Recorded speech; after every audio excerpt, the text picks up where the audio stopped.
Umpire का किसी फैसले पर अपनी उंगली खड़ी कर देना या फिर अपनी उंगली ना खड़ी करना पूरे के पूरे मैच का पांसा पलट सकता है। क्रिकेट हिस्ट्री में तो और भी बहुत सारे अंपायर्स गुजरे हैं, लेकिन आखिर इन दोनों में ऐसी क्या खास बात थी जो ये क्रिकेट फैंस को आज तक याद है? There's absolutely no doubt in my mind that he's passed his sell-by date. इन दोनों अंपायर्स ने बहुत सारी टीम्स और प्लेयर्स के साथ तो बुरा किया, लेकिन आखिर इन दोनों का अंजाम क्या हुआ?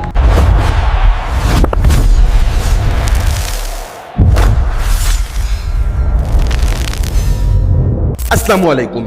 चंद माह पहले इंडिया और इंग्लैंड के दरमियान 5 मैचेस की टेस्ट सीरीज खेली गई, जिसके दौरान अंपायर्स पर इंडियन मीडिया ने बहुत सारे इल्जामात लगाए कि अंपायर्स ने जानबूझकर डिसीजंस इंडियन प्लेयर्स के अगेंस्ट दिए हैं। अब क्योंकि ये इल्जामात इंडिया ने लगाए थे, इसी वजह से इन इल्जामात को दुरुस्त या फिर गलत कहना थोड़ा सा मुश्किल है। तो इन इल्जामात को सुनने के बाद मेरे जहन में एक ख्याल आया कि ऐसे तो क्रिकेट हिस्ट्री में बहुत सारे अंपायर्स गुजरे होंगे जिन पर ऐसे एलिगेशंस लगे होंगे, और अंपायर्स ने भी प्लेयर्स के अगेंस्ट बहुत सारे ऐसे कंट्रोवर्शियल डिसीजंस दिए होंगे जिनके बाद पूरे के पूरे मैच का पांसा पलट गया होगा। तो मैंने फिर आहिस्ता आहिस्ता करके ढूंढना शुरू किया, और जब मैंने ढूंढना शुरू किया तो क्रिकेट हिस्ट्री में मुझे ऐसे बहुत सारे इंसिडेंट्स मिले जब अंपायर्स ने प्लेयर्स के अगेंस्ट बहुत सारे गलत डिसीजंस दिए। लेकिन जब मैंने इन सारे इंसिडेंट्स को जोड़कर देखा तो 2 अंपायर्स थे जिनका नाम ऑलमोस्ट हर कंट्रोवर्शियल डिसीजन में टॉप पर था, और वो अंपायर्स थे ऑस्ट्रेलिया के डैरल हेयर और वेस्ट इंडीज के स्टीव बकनर।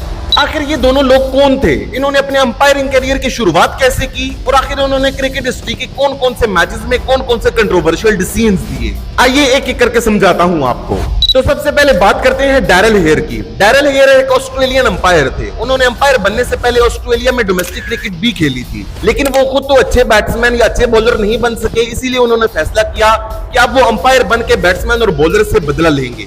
इसीलिए साल 1988 में उन्होंने डोमेस्टिक क्रिकेट और क्रिकेट को पूरी तरीके से खैरबाद कहकर आईसीसी में खुद को एज एन अंपायर रजिस्टर करवा दिया। अब उन्होंने आईसीसी मैचेस में अंपायरिंग करना स्टार्ट कर दी थी। पहले कुछ साल तो बहुत आराम से गुजरे और डैरल हेयर को एक अच्छे अंपायर की नजर से देखा जाता था, जो कि आईसीसी के लॉज को स्ट्रिक्टली अप्लाई करता था और प्लेयर्स की गलतियों को भी नजरअंदाज नहीं करता था। लेकिन फिर आया साल 1995। श्रीलंका की टीम ने ऑस्ट्रेलिया का टूर किया टेस्ट सीरीज खेलने के लिए। इस सीरीज के लिए श्रीलंका के स्क्वाड में एक यंग ऑफ स्पिनर भी मौजूद था जिसका नाम था मुताया मुरलीधरन।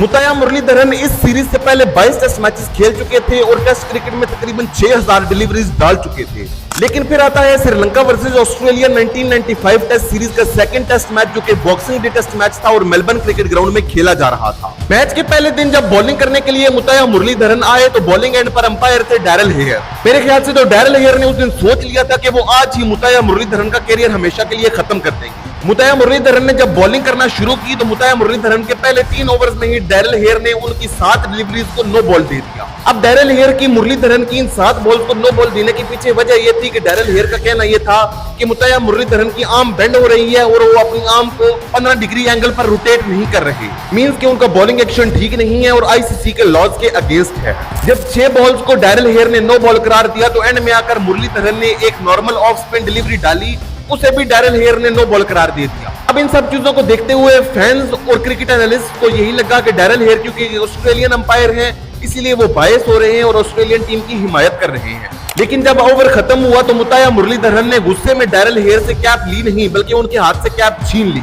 लेकिन इस डिसीजन के बाद डैरल हेयर को एक ऐसे अंपायर की नजर से देखा जाने लगा जो कि बायस है और एशियन प्लेयर्स के साथ कोई खास अपनी खुन्नस निकाल रहा है। अगले चंद साल तो आराम से गुजरे, लेकिन डैरल हेयर इन सालों के दौरान भी कुछ कंट्रोवर्शियल डिसीजंस देने लगे और उन पर इल्जामात लगते रहे। लेकिन फिर आया साल 2006। पाकिस्तान और इंग्लैंड के दरमियान 4 मैचेस की टेस्ट सीरीज खेली जा रही थी। सीरीज शुरू होने से पहले पाकिस्तान क्रिकेट बोर्ड ने आईसीसी को एप्लीकेशन भी दी थी कि डैरल हेयर को पाकिस्तानी टीम के मैचेस से अंपायरिंग करने से रोका जाए। अगर आप इस सीरीज की पूरी कहानी को देखना चाहते हैं तो इस पर मैंने एक ऑलरेडी लॉन्ग वीडियो अपने चैनल पर अपलोड की हुई है।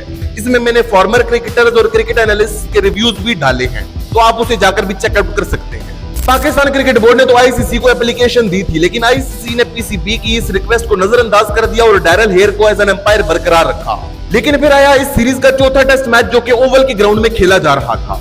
मैच की पहली इनिंग्स में इंग्लैंड ने 173 रन बनाए। इसके जवाब में पाकिस्तान ने अपनी पहली इनिंग्स में 504 रन जैसा बड़ा टोटल खड़ा कर दिया। लेकिन जब इंग्लैंड की टीम अपनी दूसरी इनिंग्स में बैटिंग करने के लिए आई और जब उनकी इनिंग्स का 56वां ओवर चल रहा था तो उसके दौरान अंपायर्स को बॉल में कुछ गड़बड़ नजर आई। इस मैच के अंपायर्स थे डैरल हेयर और बिली डॉक्टरॉफ। अंपायर्स को बॉल में कुछ गड़बड़ महसूस हुई। उन्होंने बिना किसी चीज की छानबीन किए हुए सीधा पाकिस्तानी टीम पर इल्जाम लगा दिया कि पाकिस्तानी टीम बॉल टेम्परिंग कर रही है। इंजमामुल हक जो कि पाकिस्तानी टीम के कैप्टन थे और पाकिस्तानी टीम के बॉलर्स भी इस चीज का इनकार करते रहे कि उन्होंने बॉल टेम्परिंग नहीं की। लेकिन जब टी ब्रेक हुई तो इंजमामुल हक, माइक प्रॉक्टर और डैरल हेयर के दरमियान कुछ कहा सुनी हो गई और इंजमामुल हक को यह पाकिस्तान की डिसरिस्पेक्ट लगी। टी ब्रेक खत्म हो जाने के बाद इंजमामुल हक पाकिस्तानी टीम को लेकर ग्राउंड पर नहीं आए। इसके बाद पाकिस्तान क्रिकेट बोर्ड और इंग्लैंड क्रिकेट बोर्ड के दरमियान नेगोशिएशंस हुई, लेकिन इंजमामुल हक नहीं माने। अंपायर्स भी ग्राउंड पर आ चुके थे और इंग्लैंड के प्लेयर्स भी ग्राउंड पर आ चुके थे, लेकिन पाकिस्तानी टीम का कोई अता पता नहीं था। कुछ देर के बाद अंपायर्स पाकिस्तानी ड्रेसिंग रूम की तरफ गए, लेकिन पाकिस्तानी ड्रेसिंग रूम का दरवाजा आगे से बंद कर दिया गया। अंपायर डैरल हेयर वापस आए और उन्होंने वापस आकर बेल्स गिरा दी और मैच को फॉरफिट डिक्लेयर कर दिया। अब मैच को तो फॉरफिट डिक्लेयर कर दिया गया था, इसी वजह से इंग्लैंड के प्लेयर्स भी अपने ड्रेसिंग रूम में वापस चले गए। लेकिन कुछ देर के बाद पाकिस्तान क्रिकेट बोर्ड और इंग्लैंड क्रिकेट बोर्ड की नेगोशिएशंस काम आ गई और इंजमामुल हक टीम को वापस ग्राउंड पर ले आए। लेकिन उसके बाद डैरल हेयर और बिली डॉगट्रॉफ मैच को वापस स्टार्ट करने के हक में नहीं थे, इसी वजह से उन्होंने मैच को फॉरफिट डिक्लेयर कर दिया और ग्राउंड से बाहर चले गए। इस मैच के खत्म हो जाने के बाद आईसीसी में डैरल हेयर के इस डिसीजन के अगेंस्ट केस भी चला। पाकिस्तान वो केस तो जीत गया, लेकिन कहा यह जाता है कि डैरल हेयर ने आईसीसी को ऑफर की थी कि अगर तुम मुझे $5 लाख दे दो तो मैं क्रिकेट से रिटायरमेंट का ऐलान कर दूंगा, मतलब कि अंपायरिंग छोड़ दूंगा और इस केस से भी विथड्रॉ कर जाऊंगा। इसके बाद डैरल हेयर को 2 साल के लिए क्रिकेट में अंपायरिंग करने से बैन कर दिया गया, लेकिन साल 2008 में डैरल हेयर से जब बैन हटा तो उन्होंने एक ही मैच में अंपायरिंग की और उसके बाद अंपायरिंग से रिटायरमेंट का ऐलान कर दिया। अब सुनाता हूं आपको West Indian umpire Steve Bucknor की कहानी। स्टीव बकनर भी डैरल हेयर की तरह वेस्ट इंडीज के लिए डोमेस्टिक क्रिकेट खेल चुके थे। इंटरनेशनल क्रिकेट में चांस नहीं मिला, इसी वजह से उन्होंने ईयर 1989 में डोमेस्टिक क्रिकेट को खैर बात कहा और वेस्ट इंडीज क्रिकेट को खैर बात कहकर आईसीसी में खुद को एज एन अंपायर रजिस्टर करवा लिया। इसके बाद उन्होंने इंटरनेशनल मैचेस में अंपायरिंग करना शुरू कर दी और उन्हें भी डैरल हेयर की तरह स्टार्ट में एक अच्छे अंपायर की नजर से देखा जाता था, जो कि आईसीसी के लॉज को स्ट्रिक्टली अप्लाई करता था। लेकिन फिर आया साल 2003 और साल 2003 में ऐसा लगा कि स्टीव बकनर भी डैरल हेयर की तरह एशियन प्लेयर से अपनी कोई खास खुन्नस निकाल रहे हैं। डैरल हेयर तो पाकिस्तानी और श्रीलंकन टीम के पीछे पड़े हुए थे, लेकिन स्टीव बकनर इंडियन टीम के पीछे पड़ गए। साल 2003 में इंडिया और ऑस्ट्रेलिया के दरमियान बॉर्डर गावस्कर ट्रॉफी का मैच गैबा ब्रिस्बेन में खेला जा रहा था। इस मैच के दौरान एक बॉल डिलीवर की जाती है जो कि सचिन तेंदुलकर के थाई पर जाकर लगती है। हर किसी को नजर आ रहा था कि ये बॉल स्टंप्स के ऊपर से जाएगी और ये एलबीडब्ल्यू नॉट आउट है, लेकिन स्टीव बकनर ने कुछ देर सोचने के बाद अपनी उंगली खड़ी कर दी और सचिन तेंदुलकर को आउट दे दिया। Oh, that's close. Too much bounce. It nipped back.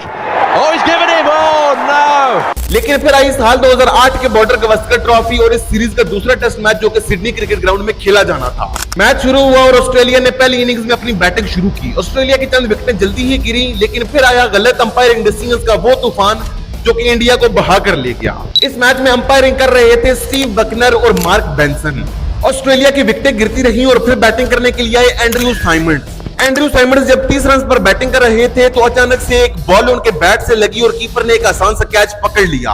Indian players ने अपील तो की, लेकिन स्टीव बकनर ने इस चीज को नॉट आउट करार दे दिया। हालांकि बिल्कुल साफ नजर आ रहा था कि बॉल बैट के साथ लगकर विकेट कीपर के ग्लव्स में गई है, लेकिन स्टीव बकनर ने इस चीज को नॉट आउट डिक्लेयर कर दिया। इसके बाद 148 रन पर भी एंड्रयू साइमंड्स को एक दफा फिर गलत नॉट आउट दिया गया और इस मैच में एंड्रयू साइमंड्स ने 162 रन की शानदार इनिंग्स खेल डाली। ऑस्ट्रेलिया ने अपनी दूसरी इनिंग्स 401 रन 9 विकेट के नुकसान पर डिक्लेयर कर दी और इंडिया को टारगेट दिया 333 रन का। इंडियन टीम जब 333 रन का टारगेट चेज करने के लिए उतरी तो एक दफा फिर गलत डिसीजंस का तूफान उनकी तरफ आ गया।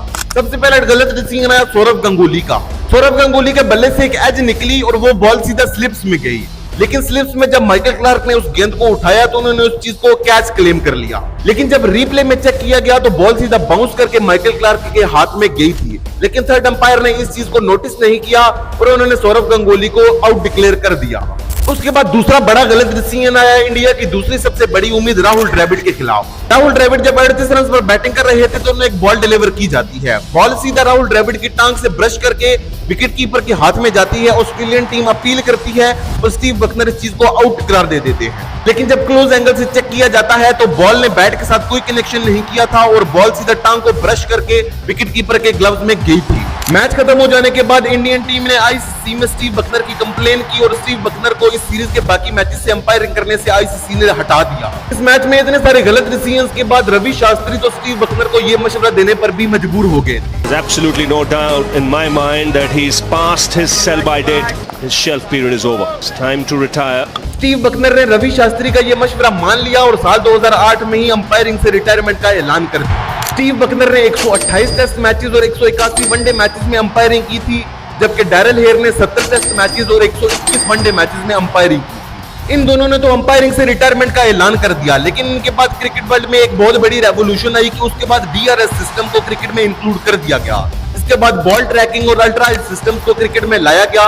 इसके बाद मैचेस बहुत फेयर हो गए और अंपायर्स के लिए फैसला करना भी बहुत आसान हो गया। वैसे आप मुझे कमेंट्स में बता सकते हैं कि आपको स्टीव बकनर और डैरल हेयर का कौन सा डिसीजन सबसे बुरा लगा। So that's it for the day.